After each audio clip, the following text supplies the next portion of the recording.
this is Mansha and welcome to another episode of Mantras. Today we have with us a known influencer, a storyteller by heart, who's proving that passion has no limits. Please welcome Mr. Chirayu Bhatt. Thank you. Welcome जी, welcome to our show. Thank you so much. हम आपके बारे में already बहुत जानते हैं, but हम चाहते हैं आप हमारे व्यूअर्स को आपकी एक्साइटिंग जर्नी के बारे में बताएं। To just start with who is Chirayu Bhatt. जी मनी जी, देखिए मैं 2010 में न्यूजीलैंड आया। जब मैं न्यूजीलैंड आ रहा था और प्लेन में बैठा हुआ था तो मैं अपने आप से बात कर रहा था कि मैं न्यूजीलैंड जा रहा हूँ एक एकदम अनजाने से देश में। मैं वहाँ जाकर क्या करूँगा, मैं किसी को जानता भी नहीं। आज जब 15 साल बीत गए हैं और जब गूगल में अगर आप ये लिखेंगे चिरायु भट्ट ऑकलैंड तो तकरीबन 8 से 10 पेजेस आते हैं, कई सारे वीडियोस आते हैं, आर्टिकल्स आते हैं। तो इतना अच्छा लगता है, ये जो जर्नी रही है भगवान की कृपा से इतनी दिलचस्प रही है और दोस्तों ने, परमात्मा ने, परिवार ने इतना सपोर्ट किया है, आप जैसे लोग मिले तो बहुत अच्छा लग रहा है जब हिंडसाइट में देखते हैं कि thank God I chose New Zealand, you know. Absolutely, New Zealand choose करके आई थिंक हम सब ने बड़ा राइट डिसीजन जी लिया है। जी। तो बड़ौदा से न्यूजीलैंड कैसे हुआ कि आपको न्यूजीलैंड ही जाना है? राइट, ये थोड़ी ट्रिकी स्टोरी है। देखिए ग्रेजुएशन हमारी कंप्लीट हो गई थी 2003 में एमएस यूनिवर्सिटी से। 2004 से 2009 में मैं यूके में था, वहाँ काम कर रहा था। लेकिन जब मैं यूके में काम कर रहा था उसी वक्त 2008 में गालिबन वो शुरू हो गया था अपना ग्लोबल फाइनेंशियल क्राइसिस। तो उस वक्त मुझे ये लगा जब मैं यूके में था तभी कि लाइफ में ज़्यादा पढ़ाई तो करनी पड़ेगी। तो एक खलिश थी मेरे ज़िंदगी में कि मैंने सिर्फ ग्रेजुएशन किया है, तो मैं मास्टर्स करना चाहता था। तो फिर मैं जब इंडिया वापस गया 2009 में, फिर मैंने आइलेट्स वगैरह की प्रिपरेशन की और फिर मैंने न्यूजीलैंड आने के बारे में सोचा। लेकिन न्यूजीलैंड आने के बारे में सोचा भी कैसे, पहले मैंने सोचा कि भाई जर्मनी जाते हैं क्योंकि जर्मनी में फ़ीस फ्री होती है एजुकेशन, तो वहाँ जाते हैं। लेकिन वो उनका कोई सेमेस्टर वगैरह जल्दी आ नहीं रहा था तो फिर वो साइड पे रखा। फिर ऑस्ट्रेलिया के बारे में सोचा तो ऑस्ट्रेलिया में उस वक्त रेशियल हमले हो रहे थे इंडियंस के ऊपर 2009-10 के आसपास। हाँ, तो फिर मैंने कहा भाई ये पंगे वाला काम लग रहा है, वहाँ नहीं जाते हैं। यूके में खुद होकर आया था। यूके में पैसे वैसे इंसान अच्छा कमा सकता है लेकिन वहाँ पर वो सेटल होने का लॉन्ग टर्म का कोई स्कोप मुझे नहीं लग रहा था, तो फिर यूके भी रूल आउट हो गया। अमेरिका में मैंने स्टोरियाँ सुनी थी कि भाई 10-10, 15-15 साल लग जाते हैं ग्रीन कार्ड आने में, तो फिर वो भी रूल आउट हो गया। फिर अल्टीमेटली न्यूजीलैंड की बारी आई और फिर मैंने न्यूजीलैंड चूज़ किया। इट्स लाइक पूरा नैरो डाउन किया हर एक कंट्री के प्रोस कॉन एनालिसिस करके। Very nice, very nice. लेकिन Manish ji, ultimately moral of the story ये भी है कि you did not choose New Zealand, a higher calling was there, you know, God made you choose New Zealand. बिल्कुल बिल्कुल, डेस्टिनी होती है आप जहाँ होते हो। बट आपने न्यूजीलैंड आके बहुत कुछ किया है, बहुत कुछ अचीव किया है। We know right from your job to your personal passion of marketing. आप अभी एक इन्फ्लुएंसर भी हो, एक सक्सेसफुल इन्फ्लुएंसर। आपने हमेशा इंटरव्यूज भी लिए काफी लोगों के other side of the table पे। आज आप उधर बैठे हो तो आज मैं थोड़ा नर्वस फील कर रहा हूँ क्योंकि आप जो काम कर रही है मैं वो काम करता रहा हूँ अब तक। तो आपकी अभी क्योंकि मैं जानती हूँ कि आपकी हिंदी बहुत शुद्ध है जी, है ना? तो आपने यहाँ पे हिंदी स्कूल में भी पढ़ाया है और एजुकेशन से रिलेटेड भी आपकी जर्नी न्यूजीलैंड में रही है, थोड़ा उसके बारे में बताओ। देखिए मैंने वाइटाकरे हिंदी स्कूल में एज ए हिंदी टीचर भी पढ़ाया है। मैंने कई सारी कॉलेजेस में इकोनॉमिक्स, मार्केटिंग, एंटरप्रेन्योरशिप, लीडरशिप ये भी पढ़ाया है। मैंने हॉस्पिटैलिटी इंडस्ट्री में बहुत सारा काम किया है। I have worked for some of the best cafes and restaurants in New Zealand. तो वो तो अपनी जगह पर है। मैं एक ट्रेंड इकोनॉमिस्ट भी हूँ, तो अगर कोई बंदा इकोनॉमिक्स की ज़बान समझता है तो उसके साथ मैं इकोनॉमिक्स के मुद्दे पर भी लंबी गुफ्तगू कर सकता हूँ। तो बहुत सारी चीज़ें हमने न्यूजीलैंड में आकर की है जिस पर मुझे फख्र है। Very nice. तो हम ये एपिसोड शुड हिंदी में कर सकते हैं मंशा? हिंदी में कर सकते हैं, कोशिश कर सकते हैं। मुझे है थोड़ा थोड़ा हिंदी साहित्य का ज्ञान। जी जी बहुत अच्छा है। तो चलिए, नहीं, आपको साहित्य का ज्ञान है तो आपके लिए एक शेर मैं मजरू सुल्तानपुरी का अर्ज कर देता हूँ। ठीक है। मजरू साहब ये लिखते हैं कि तकदीर का शिकवा बेमानी, तकदीर का शिकवा बेमानी, जीना ही तुझे मंजूर नहीं, आप अपना मुकद्दर बन ना सके इतना तो कोई मजबूर नहीं। मतलब ये फरमा रहे हैं कि इंसान अगर ठाने, अगर लगन हो, जज्बा हो, मेहनत करने का जज्बा हो, जोश हो, तो क्या हासिल नहीं कर सकता इंसान। बिल्कुल। तो चाय जी, आपने काफ़ी कुछ किया है। अभी आप किस चीज़ पे फोकस कर रहे हो करंटली इन अभी तो देखिए मैं हॉस्पिटैलिटी का अपना काम कर रहा हूँ, जॉब भी चल रही है और इन्फ्लुएंसर के तौर पर आजकल इतने असाइनमेंट्स मिल रहे हैं, तो वो काम बड़े ही शिद्दत के साथ, पैशन के साथ मेरा चल रहा है। हाँ जी। तो आप, मेरे को ये आपके वीडियो से जो ऑडियंस को बताना चाहूँगी, please do follow him, because हमने इनके पेज देखा, आपके जो वीडियोस है बहुत ही ज़्यादा पर्सनल लेवल पे कनेक्टिंग है, बहुत ही ज़्यादा like it doesn't look like you know कि बस करने के लिए किया है, बट आपने लाइक लिटरली कोशिश की है कि जिसका काम कर रहे हो या जिसको आप प्रमोट करने की कोशिश कर रहे हो उनकी जेन्युइनली ग्रोथ हो। हाँ। So it's a very personal level connection. 2-3 इतने अच्छे कॉम्प्लीमेंट्स मिले हैं ये इन्फ्लुएंसर के काम के लिए, वो मैं आपके साथ शेयर करना चाहता हूँ। अभी मैंने एक आम का वीडियो बनाया था जी। हाँ जी, 4-5 रोज 4-5 रोज पहले वो वीडियो वायरल हो गया, 40-50 हज़ार व्यूज आ गए, मतलब टिकटॉक पे, इंस्टाग्राम पे, फेसबुक पे सब मिला के। और उस बंदे का बिजनेस, मतलब ये पर्टिकुलर ये इतना चला कि 2 दिन में उस आदमी ने 175 आम की टोकरियां बेची। ये मतलब मुझे तो कैसे पता चलेगा, मैं तो अपना काम करके घर आ गया, लेकिन उस आदमी ने जेन्युइनली फ़ोन करके बताया कि भाई thank you so much, because of your video this is what has happened. दूसरी एक चीज़ है, अभी हमारी कम्युनिटी में, गुजराती कम्युनिटी में एक अनफॉर्चुनेट इंसिडेंट हुआ था, किसी का घर जल गया था, तो उन्होंने एक गिव अ लिटिल पेज बनाया था। मैं ये नहीं कह रहा हूँ सिर्फ मेरी वजह से ये अच्छा हुआ है, तो उन्होंने गिव अ लिटिल पेज बनाया, तो 3-4 रोज़ में उनके पास वो जो मदद आई थी कम्युनिटी से वो $17,000 थी। फिर हम 4-5 इन्फ्लुएंसर्स ने एक वीडियो बनाया, मतलब अपील की कम्युनिटी को कि इस तरह से इनका ऐसा हुआ है तो थोड़ी मदद कीजिए। आज उनके पास $50,000 इकट्ठा हो गए हैं। तो सोशल मीडिया अगर आप अच्छी तरह से मतलब करें तो बहुत अच्छा रिजल्ट मिलता है। और जैसा इन्होंने बताया कि मैं अपनी तरफ से भी थोड़ी कोशिश करता हूँ कि पूरी जी जान से ये काम किया जाए, ना करने के लिए सिर्फ ना किया जाए, पूरा मतलब इसमें दिल लगाया जाए, वो मैं थोड़ी कोशिश करता हूँ। नहीं, ये बहुत अच्छी बात है। और इन्फ्लुएंसिंग के तौर पे मैं आपसे क्वेश्चन पूछना चाहूँगी कि लोगों को आपका जो कंटेंट है वो बहुत अच्छा लगता है, तो आपको क्या लगता है कि क्या ऐसी चीज़ है जिससे कि लोग बहुत ज़्यादा कनेक्ट कर पाते हैं आपकी वीडियोस में, और जो नए इन्फ्लुएंसर्स हैं उनको क्या चीज़ को अपनाना चाहिए ताकि उनका भी वैसे ही फॉलोअर्स बढ़े, क्योंकि इट्स ऑल अबाउट फॉलोअर्स। जी देखिए, एक शायर का शेर है कि दिल से जो बात निकलती है असर रखती है, पर नहीं ताकत परवाज मगर रखती है। अगर आप दिल से कोई बात बोले, मतलब प्रॉपर आपने थोड़ा रिसर्च किया हो, दिल से किसी के साथ बात कर रहे हो, तो वो आदमी जो कहीं 10-15 किलोमीटर दूर अपने मोबाइल में आपका वीडियो भी देख रहा है, वो भी आपके साथ एक कनेक्शन महसूस करेगा। ये एक रूहानी कनेक्शन महसूस करेगा, क्योंकि आपने बात वो दिल से बोली है, सिर्फ कैमरे को दिखाने के लिए नहीं बोली है। तो ये बात थोड़ी नए इन्फ्लुएंसर को थोड़ी सीखनी चाहिए। दूसरी बात ये है कि थोड़ा पढ़ाई लिखाई का भी शौक होना चाहिए, क्योंकि आप जो वर्ड्स बोलते हैं वो, ये तो मीडिया फील्ड में आप जो वर्ड्स आपके मुंह से निकल रहे हैं उसकी भी बहुत अहमियत होती है। तो अगर इंसान जितना पढ़ेगा लिखेगा वो फिर आपके काम में भी झलकेगा।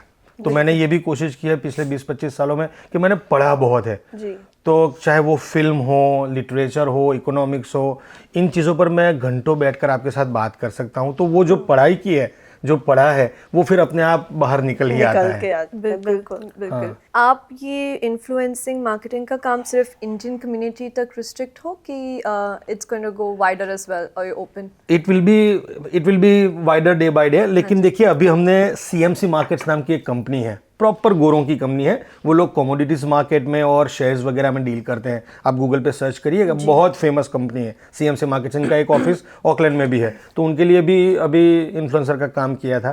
तो जैसे जैसे काम बढ़ता जाएगा और अच्छा मतलब रिस्पॉन्स मिलता जाएगा, वैसे वैसे अदर कम्युनिटीज़ के साथ भी जुड़ेंगे। लेकिन फिलहाल तो इंडियन कम्युनिटी में बहुत अच्छा चल रहा है। और एक और चीज़ है कि आपको क्या मोटिवेट करता है इस फील्ड में, सबसे ज्यादा मोटिवेशनल क्या है? क्योंकि कंपटीशन तो है बहुत, यहाँ से जेन ज़ी से लेके अभी तक तो हर एज तक सब इन्फ्लुएंसर्स, अब जेन अल्फा आ गया है। But to stay dedicated to this, because it's very easy to lose hope. Mansha का question exactly right, it's very easy to lose hope कि यार नहीं हो रहा ये, but what keeps you motivated and going? देखिए, मुझे मोटिवेशन एक चीज़ से मिलता है कि आज जो भी न्यूजीलैंड में 10-15 इन्फ्लुएंसर जो नोन है, 10-15-20 जो भी नोन है, उसमें से शायद, आई कुड बी रॉन्ग, लेकिन मेरी जानकारी सही है, शायद सबसे पुराना कंटेंट क्रिएट करने वाला मैं हूँ। मैंने 2015 में एक वीडियो, मतलब आप तो बहुत सारी वीडियो बनाई थी, लेकिन 2015 में मेरी एक वीडियो आई थी, law of diminishing marginal utility. उसके उस जमाने में मनीष जी 1.5 लाख व्यू आए थे। वाह। तो मतलब ये मेरे लिए ये मोटिवेशन काफी है कि भाई आज 2 साल पहले या 3 साल पहले किसी ने शुरू किया है, अच्छा कर रहे हो भाई आप, गुड ऑन यू, बहुत बहुत अच्छा काम कर रहे हैं लोग। लेकिन मेरे लिए तो यही मोटिवेशन काफी है कि ये जो 10 15 20 लोगों की जमात है उसमें से मैं सबसे पुराना हूँ जिसने कंटेंट क्रिएट करने की न्यूजीलैंड में शुरुआत की थी। That's very nice to know. हाँ। हाँ जी, हाँ जी। हाँ। आप एज अ पर्सन भी बड़े लाइवली लगते हैं, एंड मंशा आपके ड्रेसिंग सेंस की बहुत बड़ी फैन है। मैं आपको एक कॉम्प्लीमेंट देना चाहूंगी because when I met you first time तो मुझे बिल्कुल देवानंद साहब की याद आ गई। एक कैप मैंने उनके सर पे देखी थी और उसके बाद आप, तो आपका जो ड्रेसिंग स्टाइल है वो कहाँ से इंस्पायर है? खैर इंस्पायर तो कहीं से नहीं है, लेकिन हमने बड़े बुजुर्गों से भी ये सीखा है कि जब भी आप किसी को मिलो तो आपके अगर कपड़े अच्छे हैं, ड्रेसिंग सेंस थोड़ी अच्छी है तो उसकी भी एक अलग अहमियत होती है।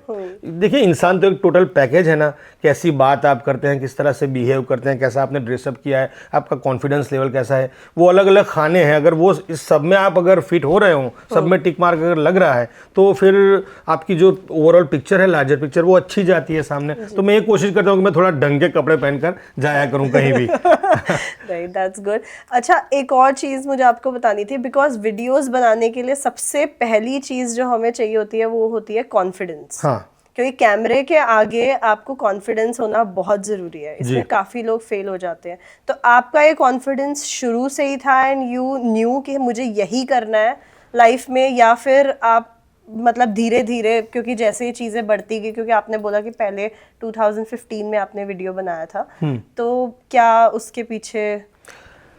देखिए ऐसा हुआ है कि मैं जब छोटा था तब से मैंने एक बात नोटिस किया अपने फ्रेंड सर्कल में भी, अपने फैमिली में भी, कि मैं कोई बात करता था तो लोग, मतलब मेरे आसपास के जो लोग थे वो ज़्यादा ध्यान से सुनते थे, ज़्यादा हंसते भी थे मेरी बातों पर। तो ये बात मेरे जहन में पहले से रही है कि भाई कुछ एक्स फैक्टर परमात्मा ने हमें ऐसा दिया है जिसकी वजह से you become a talking point in a room.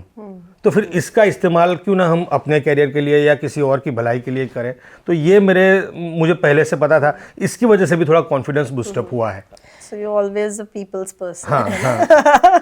आपने ऑकलैंड न्यूजीलैंड में कितने लोगों के इंटरव्यू किया है? किसी के नाम आप बता सकते हैं? देखिए ऐसे तो बहुत इंटरव्यूज़ किए हैं, कम्युनिटी लीडर शायद ही कोई बाकी होगा, जनरल पब्लिक में से भी शायद ही, मतलब बहुत सारे लोगों के इंटरव्यू किए हैं। लेकिन 3-4 जो हाइलाइट्स है वो मैं आपको दे सकता हूँ कि अभिजीत भट्टाचार्य, जिन्हें वॉइस ऑफ शाहरुख खान कहा जाता है, उनका भी हमने एक इंटरव्यू किया है। फिर एक हसन कमाल करके लिरिसिस्ट है बॉलीवुड के, जिन्होंने निकाह फिल्म के गाने लिखे थे, बहुत सारी फिल्मों के गाने लिखे हैं, लेकिन निकाह के गाने उनके बहुत ही पॉपुलर हुए थे। I've seen that movie. हाँ। अच्छा। तो उनका भी हमने इंटरव्यू किया है। और बस यहाँ पर ऑकलैंड में तो जो भी नोन पर्सनालिटीज़ हैं, चाहे वो इमिग्रेशन एडवाइज़र हों या फिर मॉर्गेज एडवाइज़र हो, उन सबसे राब्ता रहा है। क्योंकि मैंने 2 साल एक मीडिया हाउस के लिए भी काम किया, इंडियन वीकेंडर के लिए, तो वहाँ भी बहुत सारे लोगों के जो बड़ी बड़ी इवेंट्स होती थी उनके जो ऑर्गेनाइजर्स आते थे उनके इंटरव्यूज़ किए हैं। अच्छा। ब्रांड प्रमोशन किया है। तो आज तो आप दूसरे साइड ऑफ द टेबल हो। हाँ। आज आपका इंटरव्यू, आज आपका इंटरव्यू। इसीलिए तो थोड़ा नर्वस फील कर रहा हूँ। हमें आप नर्वस नहीं लग रहा। हम नर्वस हो जाएंगे। तो एक छोटा सा गेम खेल लेते हैं आपके जी। साथ। वी हैव सम कार्ड्स, जी। ये रैंडम कार्ड्स हम पिक करेंगे, इसमें से क्वेश्चन आएगा और you have to answer on the spot, ठीक है? तो मैं फर्स्ट कार्ड पिक करती हूँ। Okay, what is the first thing you think people notice about you जब आप उनसे मिलते हैं? मुझे ये लगता है कि मैंने 4-5 बार कॉम्प्लीमेंट्स भी सुने हैं कि भाई ड्रेसिंग आपका थोड़ा ठीक ठाक होता है, अच्छा होता है। तो ये बात लोग जाहिर सी बात है कि पहली नोटिस करते हैं मेरे बारे में, ऐसा मुझे लगता है। हाँ। Good, we go for the next one. आप चूज करना चाहोगे एक?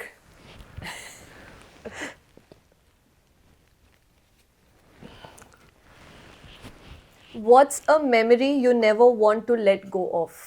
कुछ चीज जो आप कभी भूलना ना चाहो।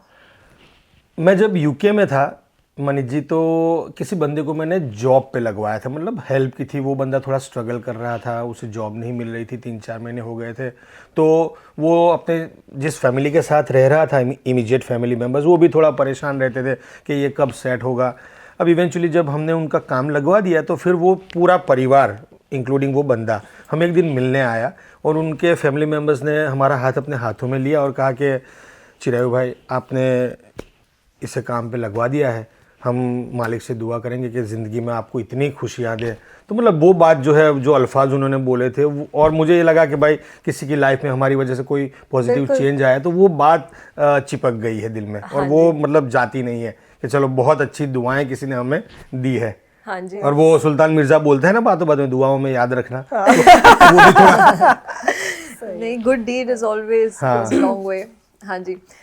What motivates you in life? ये वैसे हमने आपसे पूछ लिया है, but अगर आप कुछ और ऐड करना चाहो कि आपको क्या मोटिवेशन है लाइफ में to keep going and keep doing new things and helping people around? हमारे एक टीचर थे Gamini Jayasuriya, he was from Sri Lanka. Economics की दुनिया में बहुत बड़ा नाम है उनका, हमने इंटरव्यू भी किया हुआ है।